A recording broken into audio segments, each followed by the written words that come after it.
Hello Linux fans, Rob here, and today we've got another phone review, this time on the MotoG 5S Plus. Let's add the plus there. That gives you a 5.5 16:9 aspect ratio screen.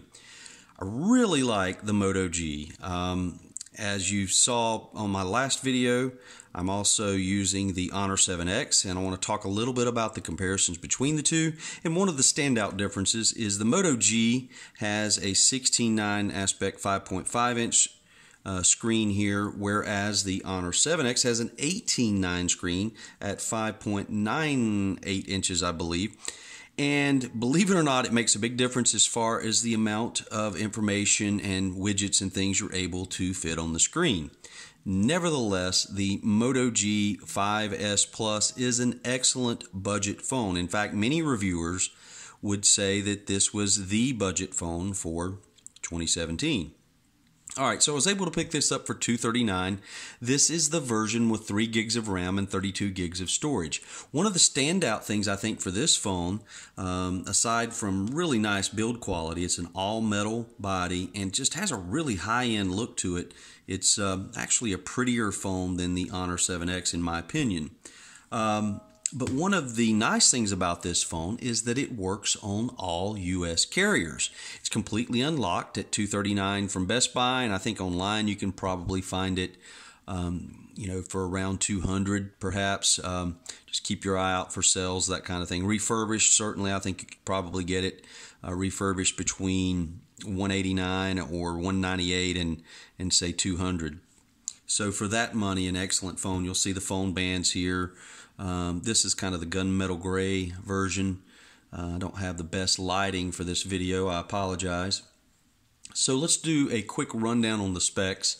We'll talk first about the processor. This is using a Snapdragon 625 processor, 2 gigahertz octa-core CPU, and it's plenty fast enough. Now this is the stock launcher. You've got Google here if you swipe over, and everything is snappy.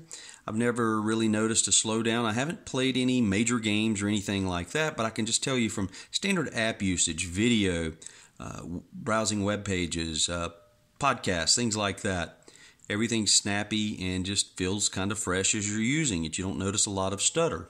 So I think the Snapdragon 625 does just fine. 3 gigs of RAM on this model. You can get this in a 4 gigs of RAM with a 64 gig ROM. You can get that version, and I think that was listing for around $279. Again, this is a full HD 1080p 1920 by 1080 5.5 inch screen. It's very nice. It's vibrant. It's bright. I would say after comparing it to the Honor 7X, using the Honor 7X, maybe the Honor 7X edges out the screen with a little more punch, but not by much. Let's talk about the cameras. This is a dual camera setup. So your 2 cameras with flash here. And the camera is very nice. It's a dual 13 megapixel camera. Just a few years back, this would have been considered a really high-end camera. Maybe 3-4 years ago, this would have just blown everything out of the water. It's really that good. However, the Honor 7X in certain scenarios does a better job with the punch in the photos. It's default settings. I'm just talking about default settings. This has the ability to do auto HDR or manual HDR, quick capture. It's 13 megapixel on the back and 8 megapixel on the front. Now, one area where the MotoG does a better job on the photo side is with that, I think it's called bokeh effect. It's basically where you have a person standing on a street, let's say, and you take a photo, the person is center focus, and then the street is blurred out. It gives you that high quality, like you've got a really expensive camera look. The MotoG does a better job with that in auto mode than the Honor 7X does. They both allow you to adjust that setting so that you can adjust the blur, in the background image, but just in comparison, the MotoG seems to do a better job automatically if that's what you're looking for. The MotoG also has video stabilization, and I don't think that is built into the Honor 7X. So when you're taking video, the MotoG does a better job. It also does a better job with clarity of video. And I've tested both of those in various light situations and tried to do a fair comparison of both. So I'm going to say that overall the Honor 7X has a better just automatic settings photo with a little more punch and color, whereas the MotoG does a better job with video with stabilization and a sharper image.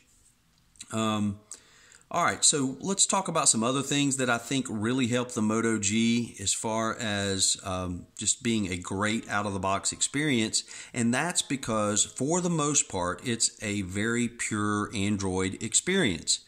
You do have a few apps from Moto, like the camera, for example, and then you have the Moto app. And I really like some of the things that are built in here to say Moto actions. So, one button nav, you've got fingerprint sensor here at the bottom. It may be hard to see, but you can set up various actions.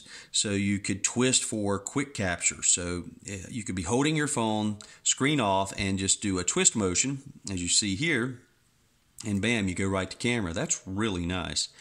Chop twice for a flashlight, so that could be handy.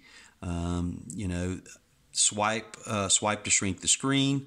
So lots of nice actions. And then you have Moto Display. So that is for nighttime display, and then you can set up your fade in for notifications, and that's where things get a little bit different with the MotoG. You don't get the traditional notification pop-up that you see on many phones where you can actually read on the lock screen, what the pop-up is and swipe it away. What you get is more of a pulsing Moto icon, and then a notification that you have a notification. So it's a little bit different in that setup. The standard launcher is nothing to write home about. You could, no big deal. You can add Nova Launcher, which is my favorite, or a myriad of other launchers from the store. Let me make sure I'm not missing anything here as far as any built-in apps to speak of. So I'm just going to kind of give a quick glance here if there's anything else on the Moto side that I'm missing, other than the camera, which I'll kind of launch over. You won't see anything there. But if you swipe in, you'll see some settings for quick capture, photo size, things like that. And then if you swipe from the other side, you'll go into the photo album. If you're looking for a phone that has kind of more of a pure Android experience, and I suspect will be updated frequently, this came out of the box with Android 7.1 Nougat. I think that will be updated to Android 8.0. I've kind of been reading around in the forums. XDA Developers is an excellent source if you're into adding custom ROMs and things like that, and there are already several custom ROMs for the MotoG. You've got your typical pull down with your notification shade. I've got this adjusted all the way up to the brightest setting, so I'm going to slide that down. Maybe you can see on the video there some of the difference. You can see this phone just fine during the daytime, with fairly bright sunshine on it. It's readable. It's not, it's not outstanding, let me put it that way, but it is readable. The screen here, it's got plenty of punch, plenty of brightness, but it's nothing close to, say, a new Samsung device, an S8 or something like that, or a Note 8. But for the money, I think it's well done. It's a very good all-around phone. I want to talk about some other things. The speaker here. The speaker is loud enough. It's better than the Honor 7X. The Honor 7X is a little tinny in sound. And you'll also notice here we've got a traditional USB port for charging. So it is not USB-C. But they do have the Motorola Fast Charge or Quick Charge in place here, so it charges rapidly. Battery life on this, I think this is like a 3,000 milliamp battery. I should have done a little more homework there, but it'll last all day. The MotoG doesn't do as well as the Honor 7X, and the Honor 7X has a little larger battery, so that's probably it. But But I would say at the end of the day, with video and some GPS and, typical phone calls and browsing the web, things like that, I'll end the day with around 23 to 28% left. So gets you through today, normal, typical usage. And I would say I'm fairly close to typical usage.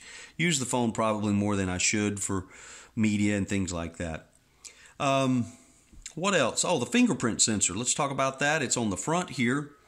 And while it's fast, it's nowhere near as fast as the Honor 7X. The Honor 7X is instant, where there's a little bit of lag here. And I'm going to do this. Let me try this from, let me see, because I've only got a few fingers set up for this. So let me try this thumb without bumping the video. There we go. So that was fast. Let me try that again. But it's not instant like the Honor 7X is. You can use this for nav. There's a setting in there, a Moto setting, that lets you toggle off your on-screen controls here, so those will disappear, and then you can use the fingerprint sensor as your nav button. It works okay. I used it for about a day or so, and then just found that there were times where it wasn't doing exactly what I needed, and you'd have to swipe a couple of times, so I wound up turning it off. So, all right, well, I'm going to wrap this up. Well, no, I'm not, because I do want to mention that you've got a side slot here for your SIM card, as well as a USB flash card, so you can add additional storage there, no problem. The headphone jack is on the top here as opposed to the bottom. So just wanted to mention that, where the Honor 7X has a headphone jack on the bottom, but I'm just happy that it has a headphone jack. There's no NFC in this phone. Not a big deal for me, but I know for many of you that is important. So, that's just not something you're going to get at this price point. Although I'm already seeing some new phones coming out that are throwing in even more than the MotoG. If you find this thing for around $200, I think it's a steal, and I think you'll be very happy with it. Well, I can't think of anything else, so I'm going to wrap this up, and appreciate you watching. And if you have any questions or comments, please do so. At the bottom of the video there. And as always, thank you for watching.